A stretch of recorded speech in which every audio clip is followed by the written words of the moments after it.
हैं। जति जो है ब्रह्मा के ही पुत्र हैं। ये सब ब्रह्मा के पुत्र हुए और ये लोग नैष्ठिक ब्रह्मचारी बने। नैष्ठिक ब्रह्मचारी का मतलब क्या होता है? एक ब्रह्मचारी तो होता है कि 25 वर्षों तक विवाह शादी नहीं करते हुए शिक्षा संस्कार विद्या पढ़ लेकर के परिवार की सब मर्यादा में रहना, आप पुनः 25 वर्षों के बाद विवाह शादी करके और माता पिता परिवार सुहृदजन बंधुजन संबंधीजन की सेवा करना, बाल बच्चे परिवार को की अपने आप में भरण पोषण करना और धर्म संस्कृति शास्त्र में लगे रहना, ये भी एक होते हैं, वही ब्रह्मचारी हैं। और एक ब्रह्मचारी जो होते हैं कि जो शुरू से लेकर के और मरने के दम तक ले आजीवन ब्रह्मचर्य रहते हैं, जिनको नैष्ठिक ब्रह्मचारी कहा जाता है। ये ब्रह्मा के जो पुत्र हुए, ऋभु हुए, हंस, अरुणी, यति, ये सरकारी नारद, ये नैष्ठिक ब्रह्मचारी बने। आगे इन पुत्रों ने गृहस्थ आश्रम को स्वीकार ही नहीं किया, अतः गृहस्थ आश्रम में नहीं जाने के कारण इनके द्वारा कोई संतान नहीं हुए। ब्रह्मा जी के एक पुत्र का नाम था अधर्म। ब्रह्मा जी के पुत्र धर्म को तो आप जाने गए कि धर्म के नर और नारायण इत्यादि का आपने जाना, लेकिन ब्रह्मा जी के एक पुत्र का नाम था अधर्म, जो पीठ से प्रकट हुआ था। तो ब्रह्मा जी के पुत्र जो अधर्म है, वो अधर्म की पत्नी का नाम मृषा है। अधर्म की पत्नी का नाम क्या है? मृषा। मृषा मान झूठ। तो ब्रह्मा जी के पुत्र धर्म और धर्म की पत्नी का नाम मृषा। उन अधर्म के पत्नी मृषा से दम्भ नाम के पुत्र और माया नाम की एक कन्या हुई। और जब अधर्म हो गया तो फिर कहां भाई बहन का बात रहा, कहां माने माता और पुत्र का संबंध रहता है। धर्म के कारण हम लोग भाई धर्म में हैं। जो आज भी व्यक्ति अपने मार्गों से, संस्कार से, संस्कृति से, मर्यादा से भटका हुआ है, वो पहचानता है कि हमारी बहन है, हमारी फुआ है, हमारी मौसी है, हमारी चाची है, हमारी माता है, हमारी गुरु पत्नी है, हमारी गुरु बेटी है, ये मानता है। वो नहीं मानता है। जब धर्म है तभी ना मानते हैं, और नहीं है तो हम नहीं मानते हैं। आज भी लोग नहीं मान रहा है। रोज पत्र पत्रिकाओं में आप हमारे पत्रकार महोदयों द्वारा जो चाहे इलेक्ट्रॉनिक मीडिया हो, प्रिंट मीडिया हो, कोई भी मीडिया हो, उसमें जब ही आप अखबार खोलिए तो कुछ न कुछ ऐसे घटनाएं सुनने में, पढ़ने में आती है जो कि शोभनीय नहीं है, जो शोभनीय नहीं है। क्यों ऐसा हो रहा है? इसीलिए को अधर्म जब है, उसके पास अधर्म है, तो फिर वो समझ ही नहीं पाता है कि हमारा स्वरूप क्या होता है। जब हम अपने स्वरूप को समझेंगे और तभी ना हम राष्ट्र के प्रति, समाज के प्रति, प्राणियों के प्रति और लोगों के साथ क्या व्यवहार होना चाहिए तो होगा। लेकिन वो नहीं समझता, नहीं हो पाता। तो अधर्म की पत्नी का नाम है मृषा। उन मृषा से दम्भ नाम के पुत्र हुए और माया नाम की कन्या हुई।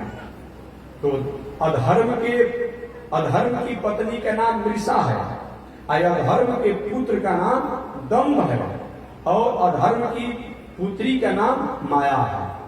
जब अधर्म के पुत्र दम्भ है और पुत्री माया है, जब अधर्म के हुए, इन्होंने धर्म का पालन नहीं किया, भाई बहन दोनों ने आपस में विवाह कर लिया और विवाह करने के बाद फिर इनके द्वारा लोभ नाम का पुत्र हुआ और सखता नाम की एक कन्या हुई।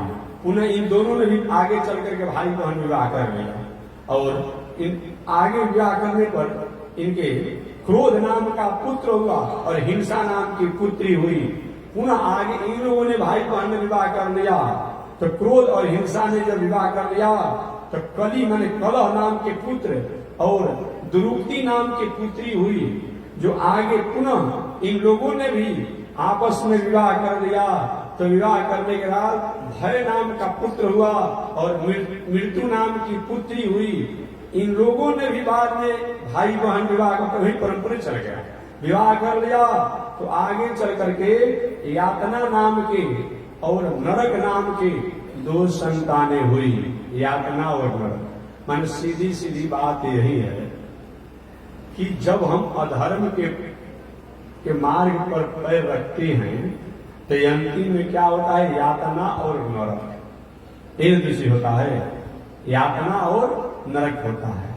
इस प्रकार से श्री सुखदेव जी ने ब्रह्मा जी के अधर्म पुत्र के वंश परंपरा को भी संक्षिप्त में सुनाया और सुनाने के बाद कहे, परीक्षित अब मैं आपको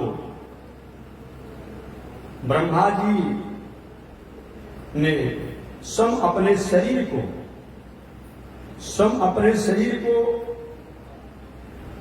मनु और शत्रुपा के रूप में किए थे ब्रह्मा जी, जो आदि स्वयंभू मनु या पृथ्वी के प्रथम सम्राट के नामों से मनु जी जाने गए। तो मनु जी महाराज के 3 पुत्रियों की वंश परंपरा तो हम लोगों ने जाना। वो मनु जी के 2 पुत्र हुए। उन 2 पुत्रों में एक का नाम प्रियव्रत है और दूसरे का नाम उतानपाद। प्रियव्रत कौन है? जिनको व्रत ही प्रिय लगता है, जो व्रत में ही प्रिय में रहते हैं, जो साधना आराधना ही जिनका प्रिय है वो प्रिय व्रत है। और उतानपाद बाप दादा कुल खानदान के प्रतिष्ठा पर ही अपनी प्रतिष्ठा को ईगो करना, वो कौन है? उतानपाद है। प्रियव्रत जी शुरू से भगवान के भक्त थे, भगवान में समर्पित रहा करते थे। अतः प्रारंभ अवस्था में प्रियव्रत जी विवाह शादी नहीं किए, तपस्या साधना करते हुए भगवान को प्रसन्न करते हुए एक जंगल की राह पकड़ गए और जाकर जंगल में तपस्या करने लगे। बड़े भाई होने पर भी राजगद्दी को स्वीकार नहीं किया। बाद में हालांकि आए हैं लौट करके, लेकिन बाद में आए हैं। तो इस प्रकार प्रियव्रत जी प्रारंभ अवस्था में साधु बन गए। बहुत तो होता है कि कुछ ज्ञान वैराग होता है तो साधु बनते हैं, बाद में लौट कर आ जाते हैं। ऐसा भी आपने बहुत को देखा होगा। तो वही एक पहले तो साधु बन गए, अब बाद में लौट करके आएंगे और आने के बाद उनका विवाह होगा। तो विवाह